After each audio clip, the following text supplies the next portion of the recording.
All right, welcome everybody. My name is Emma Wright. I'm a study abroad advisor here in Office of Global Engagement. Thank you for tuning into this session. So here we have Scott Jones and Dora Brunson, who are the faculty leaders for our agricultural and cultural exploration in Taiwan program. So I'm going to let them take over. As a reminder, this is being recorded and will be posted on our website later for other students to view. Thanks, Emma. Mm-hmm.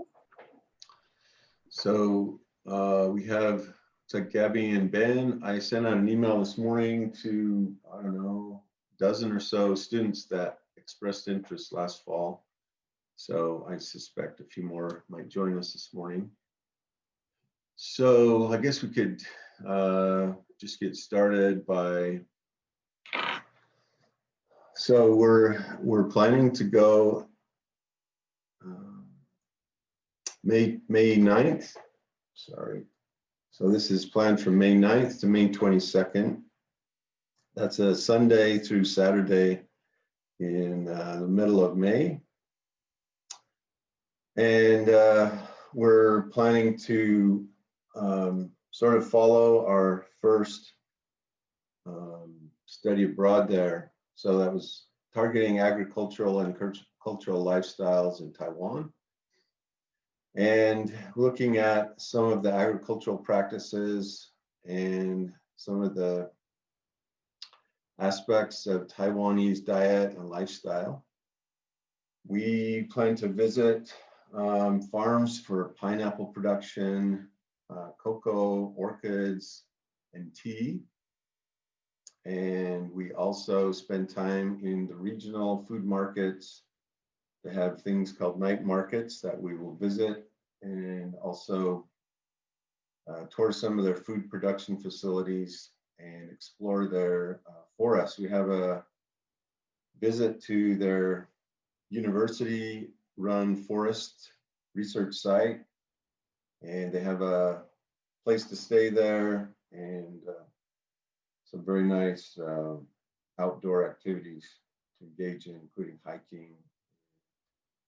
We'll visit a very popular lake in the mountains there as well.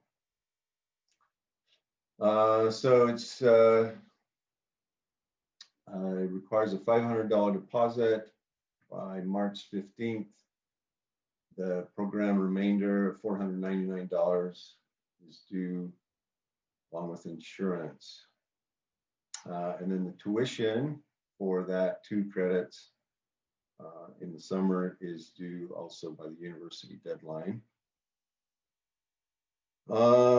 So this is like I said, a 2-credit class under PSC, which is Plant, Soils, and Climate. 4900 is the course number. And Dora Brunson will be going along as the other faculty member. So the approximate travel schedule would be arriving in Taiwan either before or on May 9th.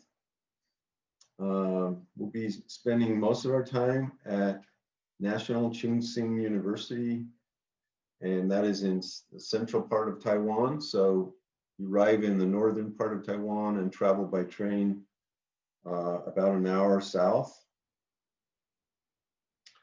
So then we'll have the pineapple experience, which we did 2 years ago, year and a half ago. And we'll be involved in some of the classes they teach on campus, including international intellectual property and business law. We'll have a number of cultural exploration activities that will be probably in the afternoons. If we have classes in the morning, we'll have an activity in the afternoon. We'll have a visit to the National Museum of Natural Science. We have a course that deals with agribusiness management, marketing, agricultural and food products, a couple of more cultural activities. And then on the first weekend, we'll visit the Huisun Forest Farm, and that would be on a Friday, Saturday, and then visit Sun Moon Lake and Key Farm on the way back to the university. We also visit Orchid Farm, and there's it's a business called the Magical Mushroom Tribe, and we learn about their mushroom industry there, which is pretty amazing. And we'll have some class discussions and presentations at the end of the experience. So you'll each be working together with local students. So you'll get to know them, and they'll be helpful in helping you to maybe explore some things on your own in the evenings. And then returning to Taipei, most students will probably leave on the Saturday, the 22nd, but you're welcome to stay longer if you choose to. This is something many of the students did in our first study abroad experience. Okay, so Gabby, Ben, do you have any questions, or do you want to tell us about your own experience or interest in study abroad?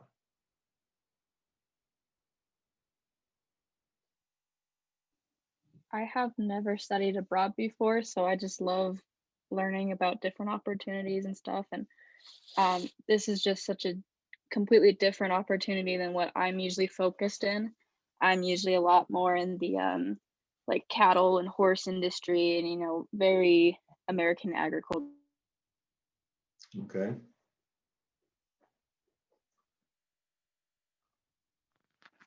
Yeah, I also haven't done any study abroads either. But I've been super interested in like the Taiwanese and Chinese cultures. And so I thought this might be a good opportunity to learn a little bit more about them and kind of how they work. Okay. And hi, Sunday. I see you just joined us. Do you have any questions, specific questions about study abroad or this program? I do not have any questions just yet. Well, actually, I don't know if this has already been asked, but with COVID and everything going on, I was interested in the program earlier this year, but I know it got canceled. Do we know like how likely it is to actually be able to travel this year? Good question. Emma, do you have any of the latest and greatest information on travel for next summer? Yeah, so that's a great question. Obviously, we all have that on our minds, especially when it comes to study abroad. So we're very optimistic about summer opportunities, especially just the farther we get from now, the better in terms of study abroad. So USU has something called the International Travel Oversight Committee that is very closely monitoring the situation worldwide, especially in places where we do send students. And so right now, we are recruiting for programs. We are thinking that summer will be happening. But of course, you know, it just really depends. We're just kind of keeping an eye on things. And yeah, so far Taiwan is looking great. I've heard they just passed, what, the 200-day mark with no cases. But it also depends on whether or not American citizens will be able to enter. So we're just keeping an eye on things. And I would say plan for the best. If a program does need to be canceled for some reason, study abroad will work with students to help you make other arrangements. But yeah, we're very happy to answer any specific questions. If you think of more that are like COVID related, we'll work with you. So that raises a question, Emma, about so the students are going to be paying along the way. Are those fees refundable? What kind of I don't remember exactly what the deadlines are for Mhm. some of those things. Yes. So as far as like making a decision on whether or not to cancel a program, USU tries to make that decision 3 months in advance of your travel. And so that would be what, February-ish for a May program. As far as refunds and stuff, so if we need to cancel the program, we do everything we can to refund students, everything aside from the application fee. It does say that the deposit is non-refundable, but in cases where we have to cancel a program, if we're able to refund a deposit, we will. The main reason we would not be able to refund a deposit is if we've already paid for hotels or in-country transportation or something, and that entity will not refund USU. But even in that situation, sometimes we can sort of work with students and do a partial refund. It kind of depends on just what point in time we're having to cancel. But again, we definitely work with students. Students do have to purchase their own airfare, so we don't arrange that for anybody. And so we do encourage that you purchase airfare that is like changeable or refundable, just for peace of mind. And a lot of airlines are a lot better about that these days, working with people if they need to cancel or reschedule. But yeah, again, we just really encourage you to sort of go for the refundable option if possible, just for the peace of mind. So, and the application fee is non-refundable. So, but if we cancel a program or you can't go, you can apply that to any other future program, or if you're graduating, you can appeal for a refund. So, Can you remind me what the application fee is? yes, it's $150. $150. Okay, thank you. Great. So Dora, can you talk a little bit about Taiwan and just some of the things that students might not be aware of about sort of the cultural experience there? I have to unmute myself. Yeah. Can you hear me now? Yeah. Yes. So I'm thinking about first, are you able to open up the video? We can show the student what we, the experience was back in 2019. So let me see if I can find that. You said it was in box? Let me see if I can find it. You can share it if you can find it there. Okay. My computer restarted and I'm having trouble finding things.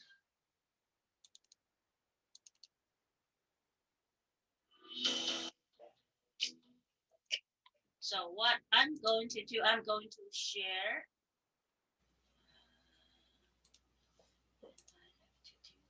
Okay. So are you able to see the screen? Yes. Okay, here you go.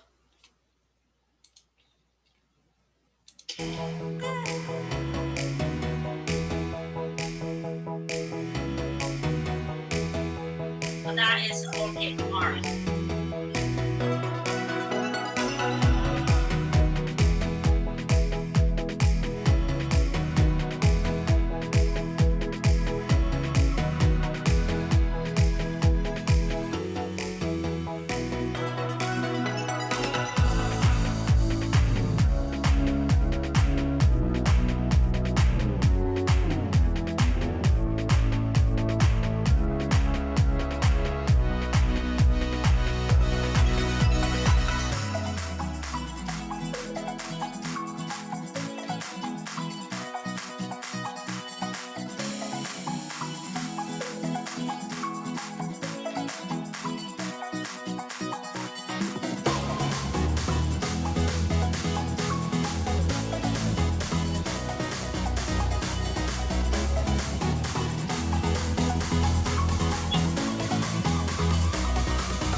So that's our adventure back in 2019.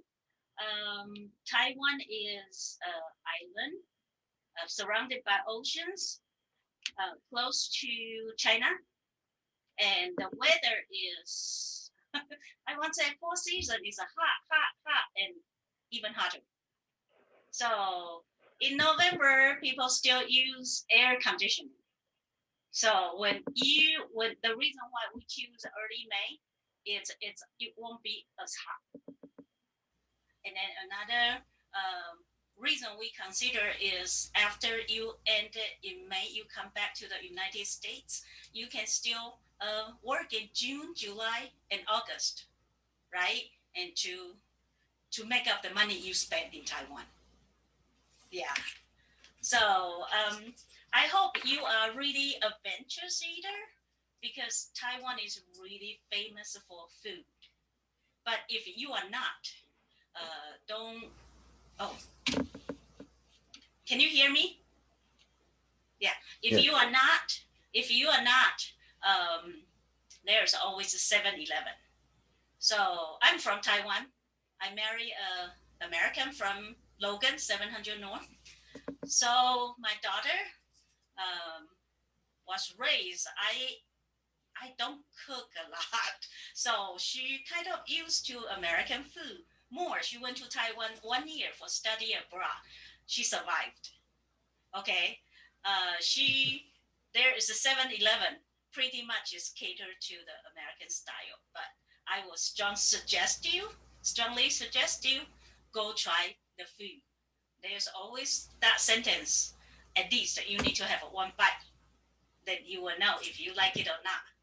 Right? And Taiwan gather the Japanese food, Korean food, the food in China, north and south part, Indonesia, Vietnamese, Singapore, it kind of collectively, it's all right there. Sorry, I like to eat, so that I'm a food person. And so if you don't like them, they are American Alfredo pasta, right? They have really good artisan bread. They have hot dog, a hamburger. Also, they have a Texas Roadhouse in Taichung. So when you go, remember, because the weather is hot, right? Remember bring shorts and short sleeve. And mosquito is really friendly. They want to, especially the foreign blood, they want to get close to you. So remember, you always bring the repellent. Okay. So Dora, do you Yes. remember some of the students that went before, what their backgrounds were? I think they were all from our college except for one. Yes. And that person was in your class. So Dora teaches that's... Chinese on campus. Mm-hmm. And do you remember some of their backgrounds? I'm just trying to remember where they were from. I think we have a lot of students from PSC department. Yeah, Ben. Yeah. Yeah, I can't remember all the and a lot names. of them from the ag marketing, ag business, agricultural business. Yeah, one was in animal science. I remember. Yeah, I think there's one is animal science. Do you students? We just have a few minutes left. Do you students have other questions you want to ask, or? I don't have any other questions. Okay. So other things that we'll be doing, Emma, we're going to do another one of these in springtime, maybe remote again because of the virus.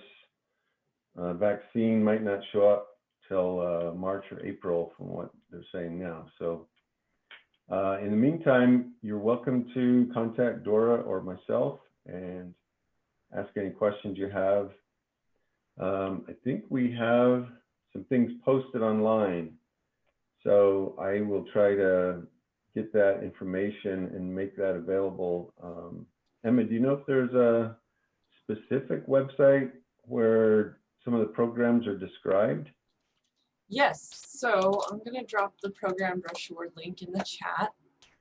And this is a link to where you would apply for the program. And it also has all of the information that we talked about today. So the dates, number of credits, the requirements. It's got Scott and Dora's emails and contact info. And then our application deadline is February 15th. But applications are open now, so you're welcome to apply now if you want, or next week, or whenever you have time. We do accept applications on a rolling basis, just so you know you're not waiting around till February to find out if you've been accepted. So yes, and then we also will have like the itinerary with the activities and the costs broken down for you on the brochure, and I did put the link in the chat. And then you can always Google USU Study Abroad if you're just trying to find the link again, and it will come up. Yeah, so this program's open to students from all departments, right? That's right. We had so students outside the college apply as well. Awesome. Yeah. So it's open to everybody. You know, if you guys have friends that want to go with you, or I don't know, you have a spouse that wants to go with you, you know, talk to your friends, talk to your roommates, whoever, and yeah. I would say that every student that went last time had a blast, and some of them were talking about coming back if we did it again this year. So it was really a really fun experience, and the students got to, you know, I think they really became good friends, and I don't know, it was a really exciting group of kids to work with. So hopefully we'll get to be able to travel this summer, and you guys can join us. Look forward to that. Yeah, just contact Any us last if words, you Dora? have any questions. Okay. Yes. Any other last questions, guys, before we end? Gabby, Ben, any thoughts? I have nothing. Okay. Just wanted to check. Yeah, so just contact All us right. if you have any other questions. Yeah, thanks for joining us. Yeah, thanks for tuning in, guys. Thank you. Thank you. Have a good day. Thank you.